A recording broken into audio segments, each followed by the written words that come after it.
Magandang araw mga kumari kong bakla! Long time no see at ngayon lang ulit kami nakapag-upload. At dahil nga nag-day off ang kumari yung bakla, ito na nga at papunta na kami ng Quiapo. Magbabawas na kami ng kasalanan. So ito na nga ang kaganapan. Dahil linggo ngayon, napakadaming tao talaga dito ngayon sa Quiapo. At naisipan namin kasi ngayon magbawas talaga ng kasalanan.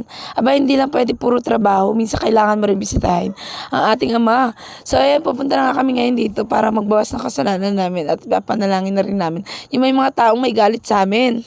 Upang mapatawad na nila kami kahit di naman namin alam kung ano ang kasalanan namin. Sabi nga din ni Father, matuto tayo magpatawad para peaceful ang buhay. Kita nyo ba yan mga kumari kong bakla? At kahit nga sa labas, napakainit. Ang dami pa rin tao para magsimba. Pagtaas nga namin magsimba mga kumari kong bakla, naglibot-libot kami dyan at nakita nga namin itong mga seafoods. Aba, napakamura nila mga kumari kong bakla. Tingnan nyo naman, 100 pesos isang plato. At dito nga rin, napansin namin, itong sikat na bilihan ng dragon fruit juice. Dito yata umiinom yung mga nagsushooting ng Coco Martin. Halos karamihan ng mga vlogger. Dito rin daw bumibili. Nakita nga namin dito sa tarpaulin nila kung sino-sino, mga vlogger at artista ang mga madalas nakabili na sa kanila.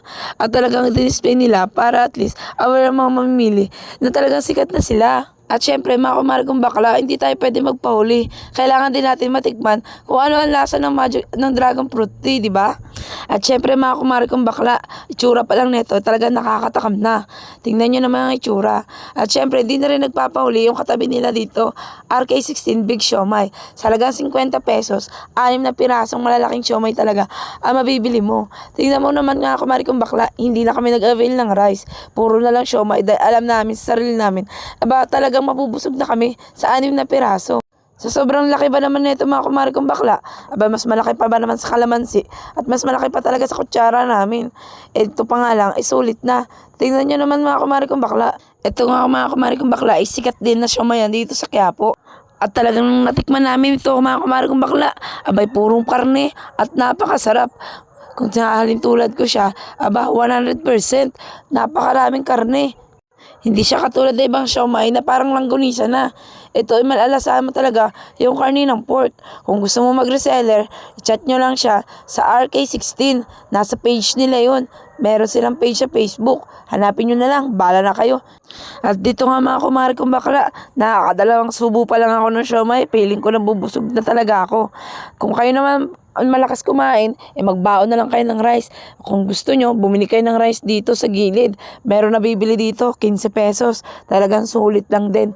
Minsan may rice sila pero naka-actual namin, wala silang luto kasing rice. Kaya ay naman kumari kong bakla, ang hina na naman ng signal. Nabubul na naman ako kumari yung bakla. Ang hirap talaga mag-voice record. Minsan uutal, minsan nabubulol, minsan wala na pumapasok sa utak ko.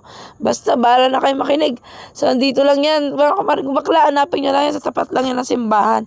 So, yung may iskinita dyan, bahala na kayo maghanap. Kasi talagang napakadaming tindahan dyan. Hindi ko alam kung nasa na nga rin kami. Ang hirap mag-voice record mga kumari kong bakla. Basta alam ko lang, kumakain akong siomai.